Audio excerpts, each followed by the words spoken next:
É muito bom nós estarmos na presença de Deus. Abram comigo a palavra de Deus em João capítulo 1.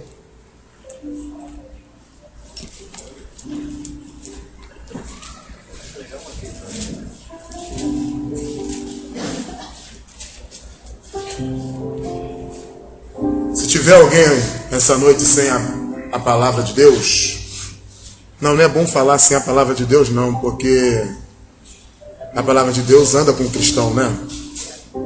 Se alguém porventura não trouxe a Bíblia, senta do lado dessa pessoa, abra com ela a palavra de Deus no Evangelho de João, no capítulo 1. E não fecha a Bíblia não, deixa ela aberta aí. Eu vou falar algumas coisas com vocês no texto.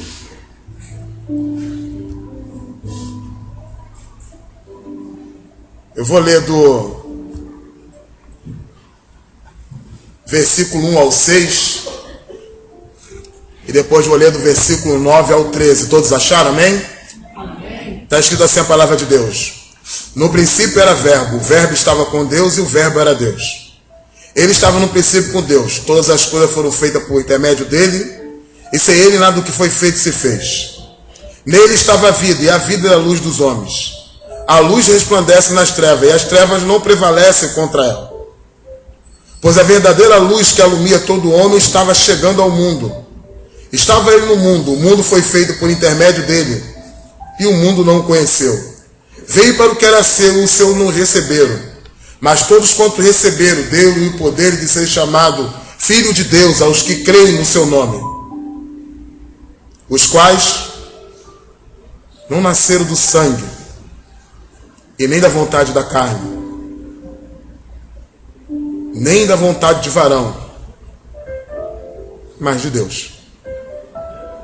Amém? Vamos orar? Senhor, meu Deus e meu Pai, Pai amado, Pai querido, agradeço a Ti, Senhor, a oportunidade de nós estarmos aqui essa noite.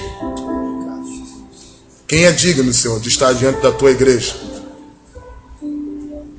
Eu, muito menos do que qualquer um que está aqui.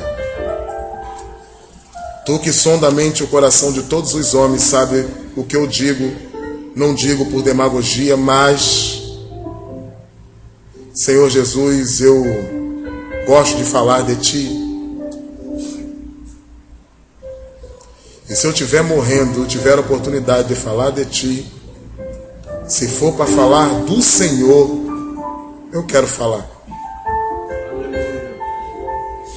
A minha oração essa noite, Senhor Jesus, não é só que o Senhor me use por amor à Tua igreja, por amor à Tua palavra, por amor ao Teu santo nome, mas é que a Tua igreja Te conheça cada vez mais depois dessa mensagem.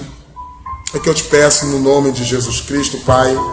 Amém e amém. Quem estava aqui na última vez que eu preguei? Tem um mês? Tem 3 semanas? Mais ou menos. Vocês lembram que eu preguei no texto de Hebreus capítulo 1, do versículo 1 em diante?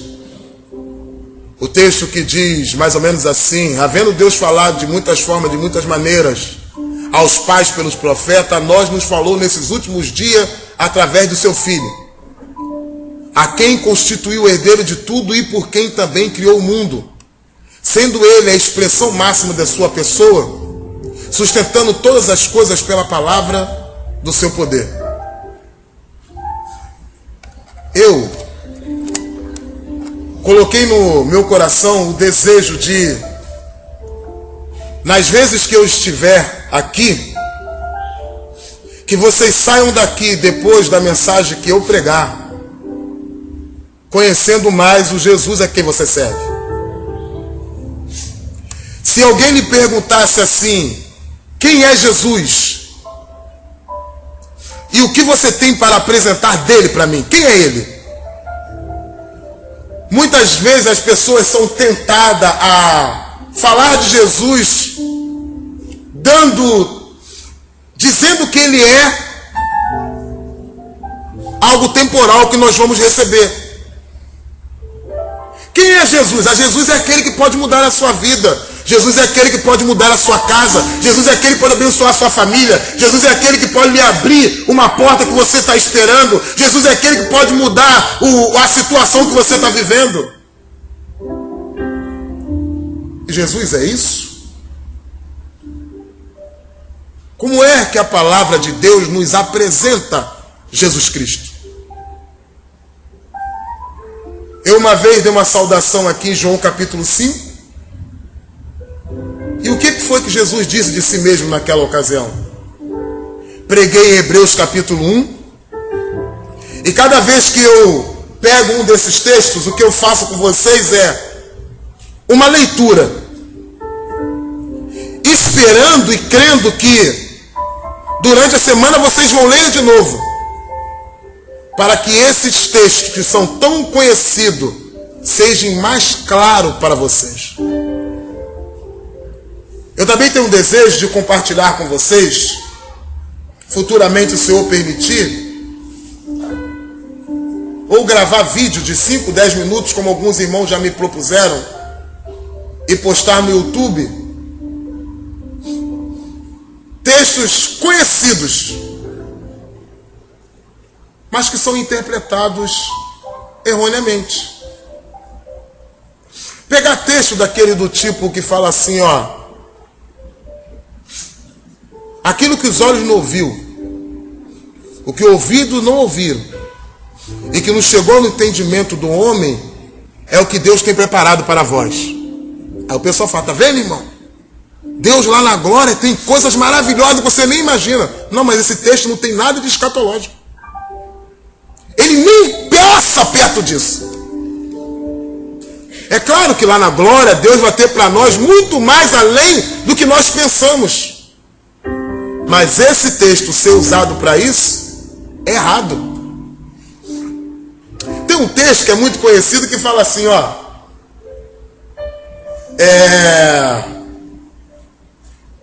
aquele que destruir este corpo, Deus o destruirá também. Está lá em 1 Coríntios capítulo 3. Aí nós interpretamos assim: está vendo, irmão? Você tem que cuidar do seu corpo. Você não pode beber, você não pode fumar, você não pode cheirar, você não pode se masturbar, você não pode ver pornografia, porque o seu corpo é o templo do Espírito Santo, e se você destruir o seu corpo, Deus o destruirá também. Não, tudo isso é verdade. Só que esse texto não tem nada a ver com isso. Sabe o que é nada? Nada, nem passa perto disso. Até que lá na frente, na própria carta aos Coríntios, no capítulo 6, tem um texto semelhante a este. Aí sim está falando do corpo. Aquele que se deitar com uma prostituta faz-se uma só carne com ela. Não sabeis vós que sou templo do Espírito Santo? Templo do Deus vivo? E que o Espírito de Deus habita em vós? Faleis, pois, do templo de Deus, templo de meretriz? Esse sim está falando de cuidar do corpo, como templo. Mas o outro está falando da igreja, da eclésia. Mas nós conhecemos esse texto, interpretamos eles assim. Igual a esses, tem um montão interpretado erroneamente. Mas a questão é: se te perguntarem quem é Jesus, o que você faz?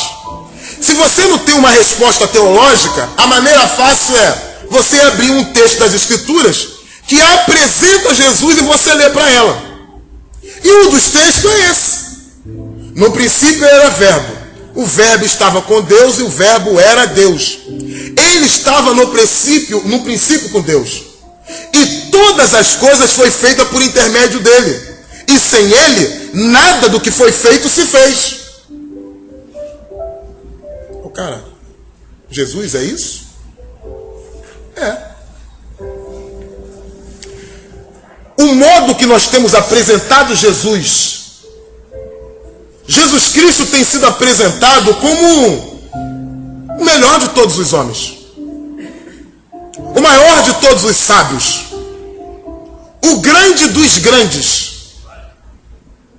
Nós temos apresentado a igreja como um local bom para se estar. Um local onde a gente se reúne para buscar a nossa bênção. Nós temos apresentado o Evangelho como uma das religiões menos impuras que existe, menos contaminadas que existe na Terra. Uma religião melhor e mais coerente. Uma religião que não usa de tantas coisas fictícias, nem mística. A gente apresenta o Evangelho assim. Só que a palavra de Deus não apresenta Jesus assim. A palavra de Deus apresenta Jesus como sendo a única coisa existente pelo qual toda a humanidade deve se voltar. Você quer ver uma coisa? Nós temos a ideia do seguinte: o que é igreja? A pessoa fala, é eclésia. O que é eclésia? A pessoa dá a interpretação quase certa. Diz, eclésia é sair para fora. É isso que é eclésia? Não foi o Evangelho que inventou o termo eclésia. Já existia. O termo eclésia é sair para fora e se reunir em redor de algo. Eclésia é você sair para fora e se reunir em redor de algo. Sair para fora e se reunir focado em algo. E por aquilo que você está focado, por isso que você saiu, se afastou e se reuniu. Quando tinha um homem discursando no período grego, e as pessoas se reuniam, ali uma eclésia ali. Eles saíam da cidade, porque muitas vezes se ele estivesse dentro da cidade era perseguido, para se reunir em redor daquele homem. Foi por isso que Jesus disse para Pedro, Pedro, sobre esta, bateu no peito, eu edifico a minha igreja, sobre quem as pessoas saem e se reúnem em volta. Não é em volta do seu problema, nem da sua casa, nem da sua família. Nada disso. É em volta de Cristo. Isso que é a igreja. Eu devo saber o que você está passando? Claro que eu devo saber. Eu devo me envolver contigo, você comigo? É claro. Mas igreja não é isso. Igreja é a reunião dos que saíram para fora e estão em volta de Cristo. Isso é devoção, é adoração. Eu queria trazer uma imagem dos árabes orando. Aonde eles estiverem, pode ser em qualquer parte da terra. Quando eles vão orar, eles viram para Meca. Isso é devoção. Isso é adoração. Isso é culto. Culto é a reunião dos chamados para fora, escolhido a dedo por Jesus Cristo, para estar em volta dele. Na glória, é relatado nas Escrituras um culto. Apocalipse capítulo 5. E o João diz, uma porta se me abriu no céu e eu fui levado. E eu vi um assentado no trono. E a sua aparência era como a pedra de jaspe e a pedra de sardônia. E dele saíam relâmpagos e trovões, e um arco-íris o rodeava. E da sua mão, da sua destra, tinha um livro escrito por dentro e por fora, selado com 7 selos. E todos que estavam lá estavam voltados para ele.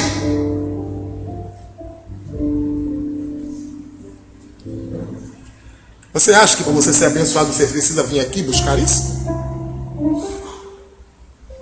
Deus espera a semana toda para o povo dele se reunir, para ele ver o povo dele reunido, cultuando a ele. E está todos aqui buscando a sua bênção. Aí Deus espera mais uma semana. E na outra semana, vem todos aqui buscar a sua bênção. E ele espera mais uma semana. E ele está esperando. Na igreja de Laodiceia, Jesus ficou esperando tanto que teve uma hora que ele ficou do lado de fora da porta. E estavam todos dentro daquela igreja abençoados. E Jesus batendo na porta, querendo entrar para a igreja. Mas estavam todos abençoados. Igreja não é isso. Culto não é isso. Adoração não é isso. Quando eu preguei no livro de Hebreus, eu apresentei vocês Jesus, como as Escrituras apresentam. E aqui também eu vou fazer uma leitura. O Evangelho de João, ele foi escrito com essa finalidade: demonstrar para a humanidade que quem salvou ela foi Deus. E Deus, para salvar a humanidade, ele saiu do seu estado eterno, tomou a forma humana. Na forma humana se fez o menor de todos os homens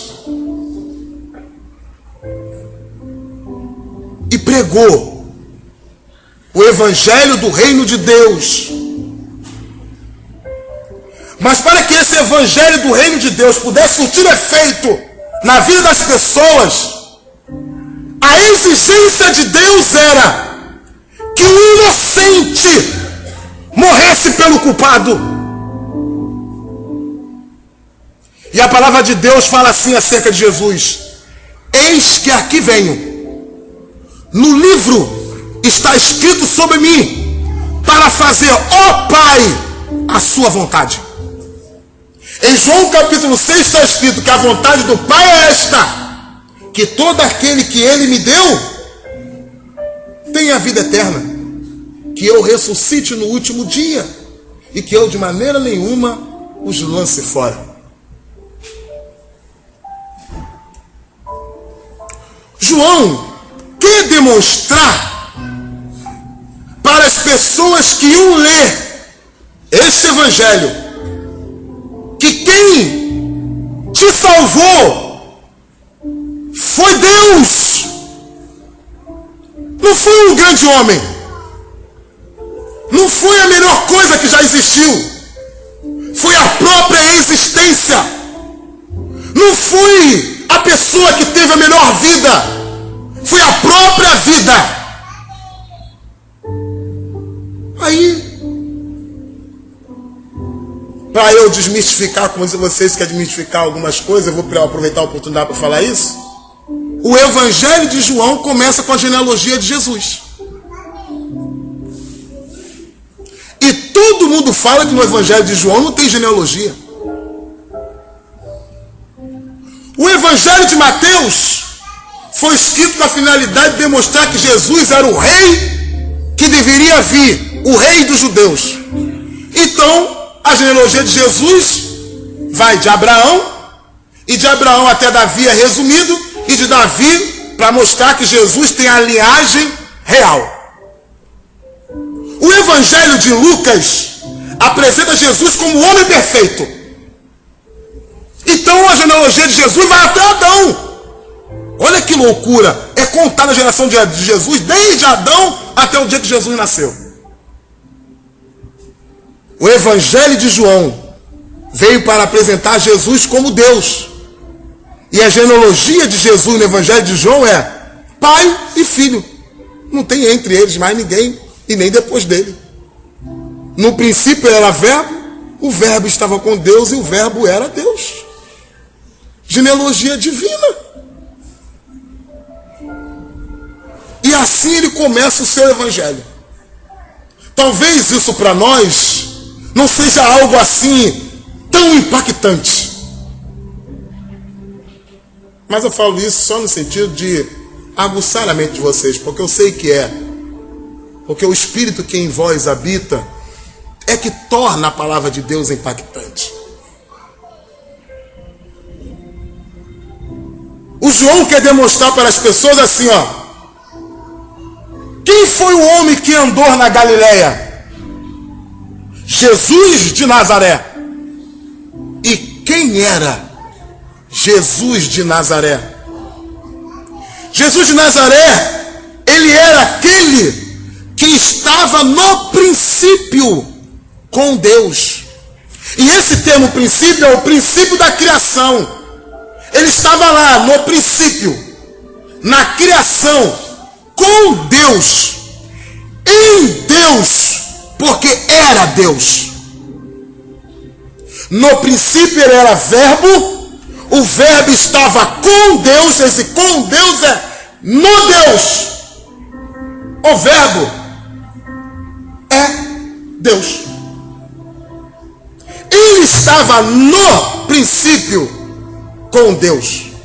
E o interessante é que quando João, no mesmo evangelho, no capítulo 17, vai relatar a oração sacerdotal de Jesus, Jesus vai além de João.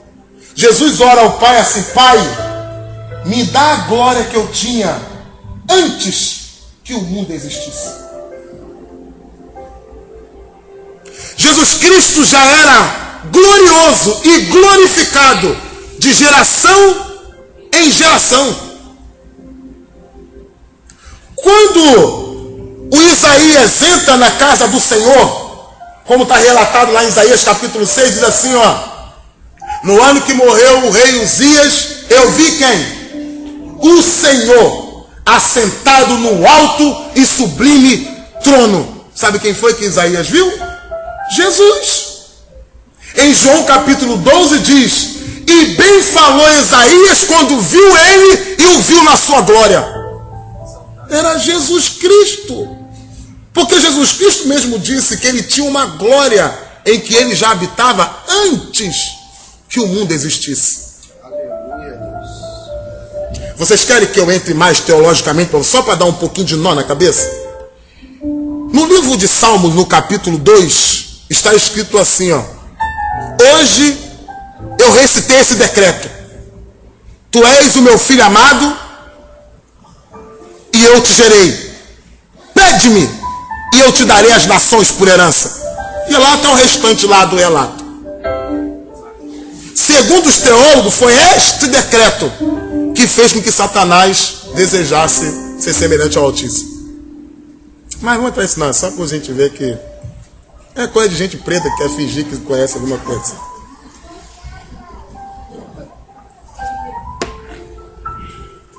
O texto continua dizendo assim, ó: ele estava no princípio com Deus. E por que João faz questão de destacar que ele estava no princípio com Deus? Porque ele continua dizendo: ele estava no princípio com Deus, e todas as coisas foram feitas por intermédio dele. Jesus Cristo é o Criador de tudo. Ele é o Criador. Ele é o autor da vida. E ninguém melhor do que o autor da vida para nos dar vida. Na carta aos Colossenses vai dizer que Jesus Cristo, que tudo foi criado nele, por ele e para ele. No livro de Isaías, no capítulo 9, versículo 6, vai dizer que Jesus Cristo é o Pai da eternidade. Quando a gente fala no nome Jesus, será que nosso corpo estremece de vez em quando, por exemplo, pelo menos, de vez em quando, imaginando que este nome comum na época foi dado ao Criador de todas as coisas? O nome Jesus era um nome comum naquela época. E eu vou me segurar para eu não entrar com vocês porque que o Senhor recebeu esse nome Jesus. Outro dia eu compartilho isso com vocês. Por que o nome de Jesus foi Jesus, não foi Davi, não foi José, não foi outro nome? Por que foi Jesus?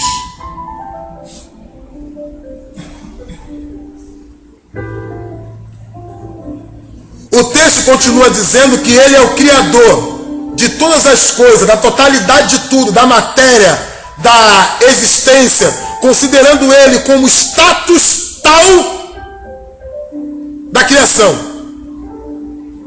No texto de Hebreus, no capítulo 1, que eu compartilhei da outra vez, diz que Jesus não só criou, como é o sustentador de todas as coisas. Quando Jesus fala assim, olhai para os lírios do campo, o Pai os veste. Olhai para as aves dos céus, o Pai os alimenta. A pergunta que nós deveríamos fazer é: quem é esse mordomo pelo qual o próprio Pai alimenta? Quem é esse dispenseiro, esse sustentador de tudo, que mantém todas as coisas, ou faz de tudo para manter todas as coisas equilibradas, ainda que o homem faz de tudo para acabar com elas?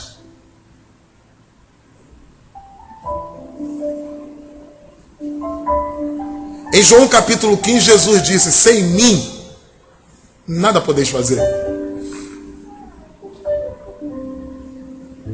O povo de Israel achava que foi o Pai que tirou Israel do Egito e enviou para eles profeta para agregar o povo de Israel, para que através dele viesse o Messias. Jesus chegou no meio daquele povo e disse: quantas vezes eu quis ajuntar vocês debaixo das minhas asas, como a galinha junta os seus pintinhos debaixo das suas, e vocês não quiseram. Era Jesus que enviava os profetas no Velho Testamento. Era ele que sustentava, porque ele que criou. Sabe quem é que visitava Adão e Eva no Éden? Jesus. Sabe quem apareceu para Jacó? Jesus. Sabe quem visitou Manoá, o pai de Sansão? Jesus. Sabe quem apareceu para Moisés na sarça ardente? Jesus. Era ele.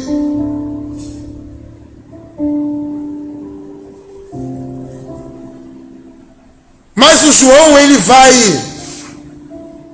pular dessa parte para chegar em nós, no Evangelho. Porque o texto diz assim, no princípio era verbo, o verbo estava com Deus e o verbo era Deus. Todas as coisas foi feita por ele, e sem ele, nada do que foi feito se fez. Tudo bem, realmente muita coisa.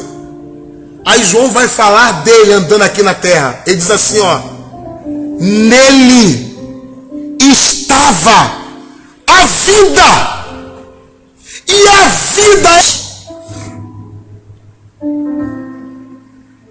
nele estava a vida. Preste atenção, ele não nos deu vida porque ele era uma pessoa que tinha vida. Jesus nunca teve vida. Ele é a própria vida. Na primeira carta que João escreve, no capítulo 1, ele diz assim: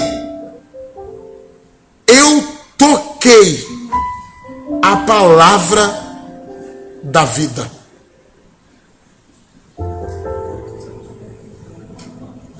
Gente, Jesus não tinha vida. Ele era a própria vida.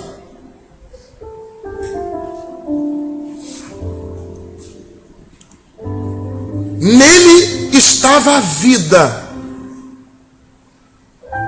Mas estava nele e ficou com ele? Não, ele veio. E a vida que era ele era a luz para os homens. Porque os homens habitavam nas trevas. E nas trevas resplandeceu a luz. Ele deu vida aos homens.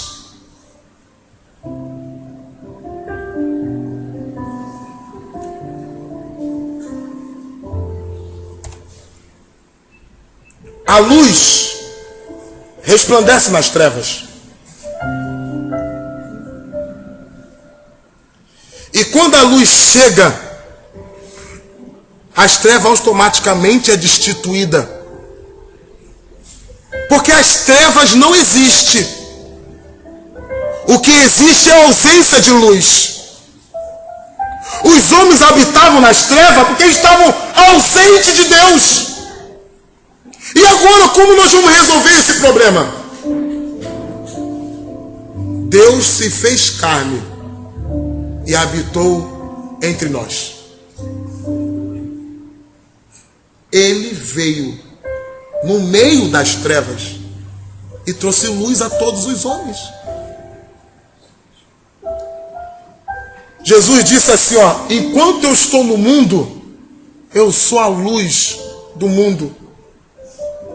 E vocês não querem vir até mim para que tenham vida.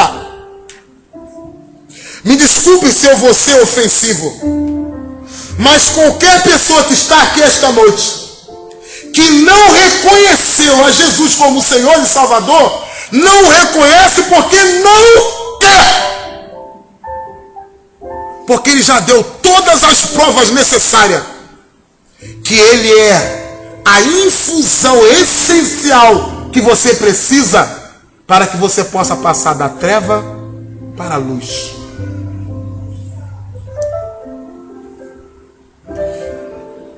No Evangelho de Mateus está escrito que o povo que estava sentado nas trevas viu uma grande luz.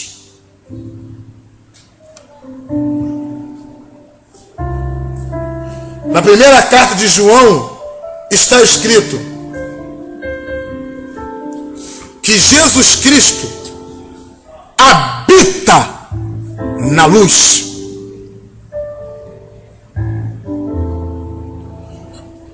Olha como é que começa o Evangelho de João. E também a primeira carta de João tem um começo semelhante. No princípio era verbo e o verbo estava com Deus.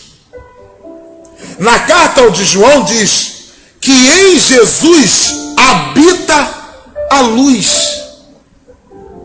Por isso que Jesus, que em Deus habita a luz. Por isso que Jesus é luz, porque Ele habitava em Deus. E quando foi que Jesus passou a habitar em Deus? Ele sempre esteve com Deus, porque Ele não tem princípio e nem fim.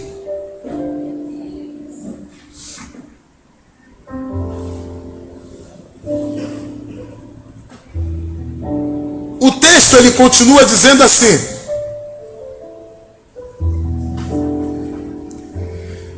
que Jesus ele veio para o que era seu. Não diga que Jesus veio para os seus. O texto vai dizer depois. É importante que a gente destaque isso. O texto diz: e ele veio para o que era seu. Se Jesus é o autor da vida, criador de todas as coisas, dos céus e da terra, que melhor lugar para ele vir, se ele queria vir para o que era dele, se não para essa terra e depois habitar dentro dos homens? Mas quando Jesus Cristo veio para o que era seu, o mundo não o conheceu. E aquele que eram seus não o receberam.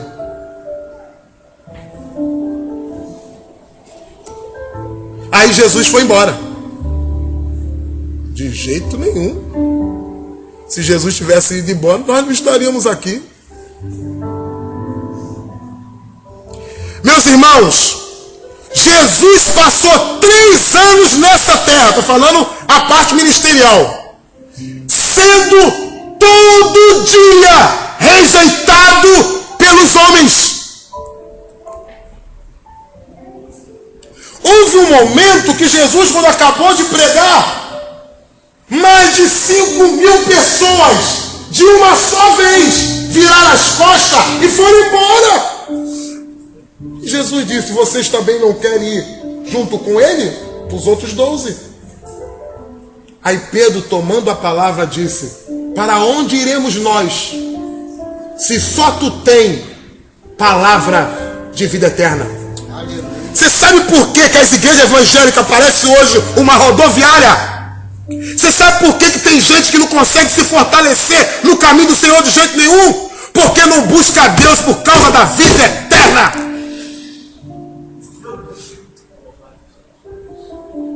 Na hora que Jesus dá um discurso duro, estou falando eu estou falando você mesmo, quando lê alguma coisa da palavra de Deus, que aquilo ali te machuca. Na hora que Deus fala para você assim, ó, o que você está esperando, a resposta é não. E aí ele te pergunta: você não vai embora? Eu tenho a certeza que todos que estão aqui responderam isso, porque senão vocês não estariam aqui. Para onde eu vou, Jesus? Se só tu tem palavra de vida eterna. E eu tenho visto e crido que tu és o Cristo, que Filho de Deus vivo.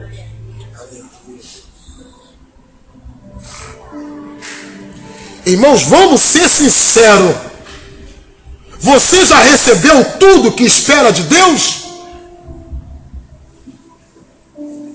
Vamos ser sinceros, você não tem certeza que tudo que você espera de Deus você não vai receber?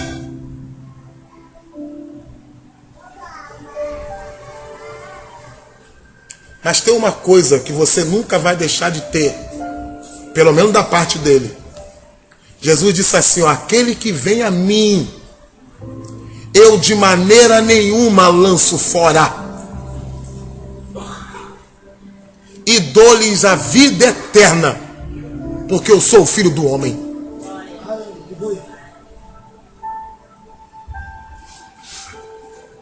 Quando Jesus acabou de falar com a mulher samaritana, os discípulos disseram assim: Senhor, mestre, come. Ele fala assim: uma comida eu tenho para comer que vocês não sabem. Porventura lhe trouxe alguém comida? Ele disse: a minha comida é fazer a vontade do meu Pai que está no céu e realizar a sua obra.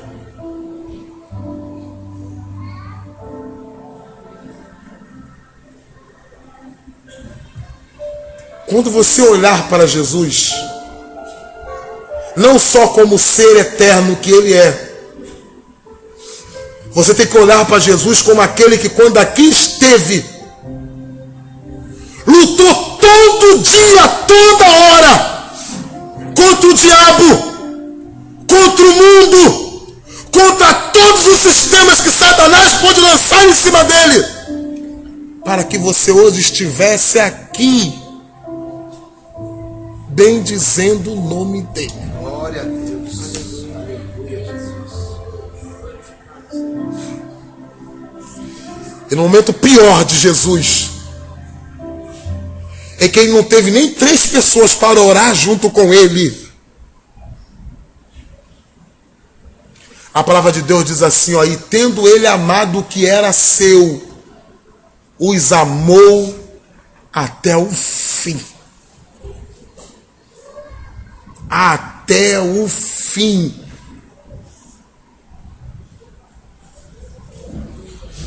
Mas olha só que coisa interessante. Ele veio para o mundo não o conheceu e ele não foi embora. Porque ele sabia que todos quanto o recebessem seriam chamados filhos de Deus.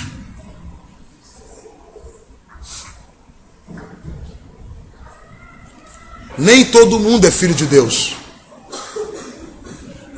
Todo mundo são criação de Deus. Filho de Deus só são aqueles que creram no seu nome. Nós somos filhos de Deus por adoção e não por direito. Porque Deus que tem mais filhos, e Jesus quis ter e quer ter mais irmãos. A palavra de Deus diz que Ele não se envergonha de nos chamar de irmão. Você pode ser abençoado por Deus? Será, com certeza. Mas Jesus desceu do céu para fazer eu, você e eu e você, filhos de Deus.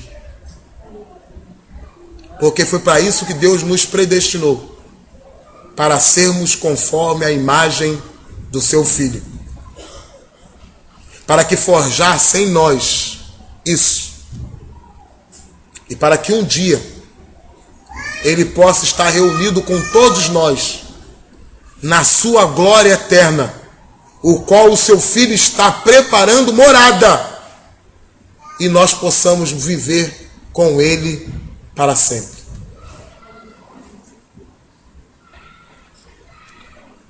João vai começar a relatar a trajetória de Jesus assim no seu texto. Quem era Jesus? João disse: ele era aquele que viveu desde o princípio, o Logos de Deus. Estava lá no princípio com Deus. Criou todas as coisas, e sem ele nada do que foi feito se fez. Ele era a luz dos homens. Veio para este mundo, ainda que o mundo não tenha o reconhecido, e ainda que os seus tenham rejeitado, todos quanto o receberam, ele tem o poder de transformar criaturas em filho de Deus. Amém, irmãos? Vamos colocar de pé, vamos orar?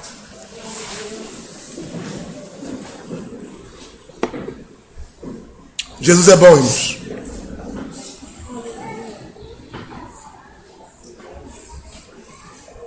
Que você saia daqui essa noite com a certeza que por sua causa foi pago um alto preço. Aleluia. E muitos até sabem que foi pago um alto preço por ela, mas não sabem para quê. Quando você compra algo caro, você tem um objetivo. Para que você compra tal coisa? A pergunta que você sempre deve fazer é: por que Jesus me comprou por esse preço? Por que Ele tem direito sobre mim porque me criou? Tem posse sobre mim porque comprou o que já era dele. E tem todo o direito de uso sobre nós, porque nos penhorou, nos dando o seu Espírito. Jesus nos criou, nos comprou e nos alugou. Você acha que o preço pago por você foi pouco? A pergunta que você deve fazer é: por que esse tal preço? Simplesmente para isso. Para que antes o que era criatura sejam transformados em filhos de Deus. Eu agradeço a minha oportunidade em nome de Jesus. Que Deus abençoe a vida de vocês.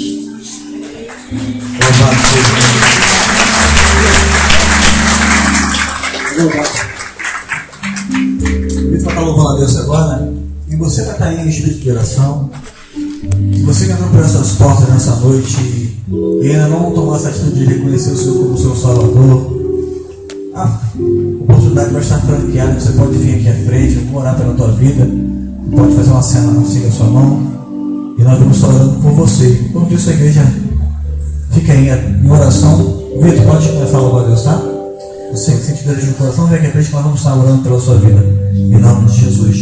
Glória a Deus. Recebe o Senhor no seu nome.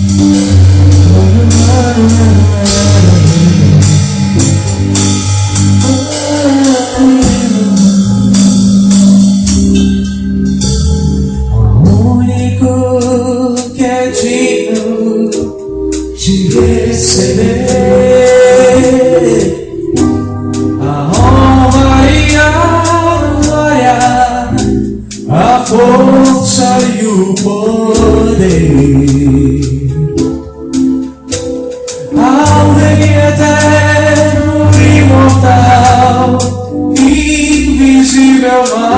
leal a Ele, ministramos o louvor. Ao único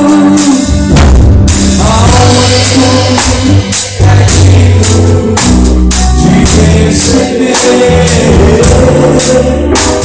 a honra e a glória, a força e o poder.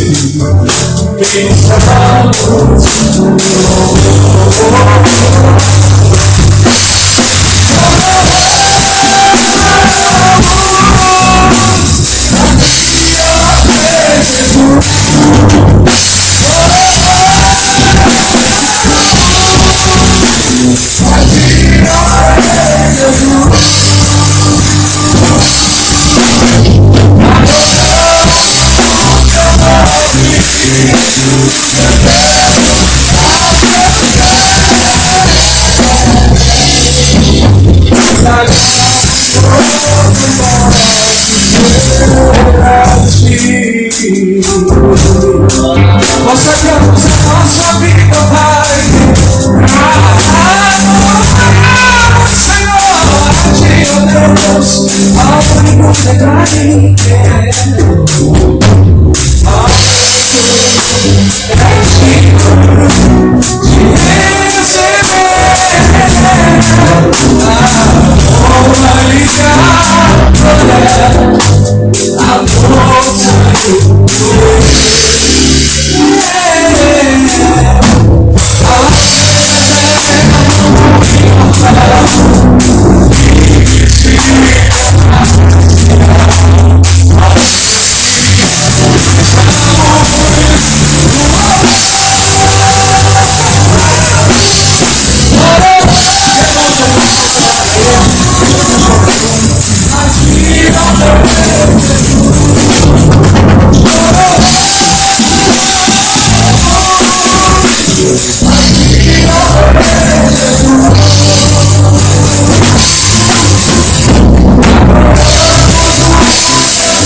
Te ouvir mais uma vez, te adoramos. A Ti, Senhor, a Ti,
seus céus, tenha acesso aos seus céus, declare nessa noite, nós sagramos a nossa vida, nós sagramos a nossa casa, nós sagramos o nosso coração, nós sagramos o nosso corpo, nós sagramos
continua desse seu trabalho, em nome de Jesus.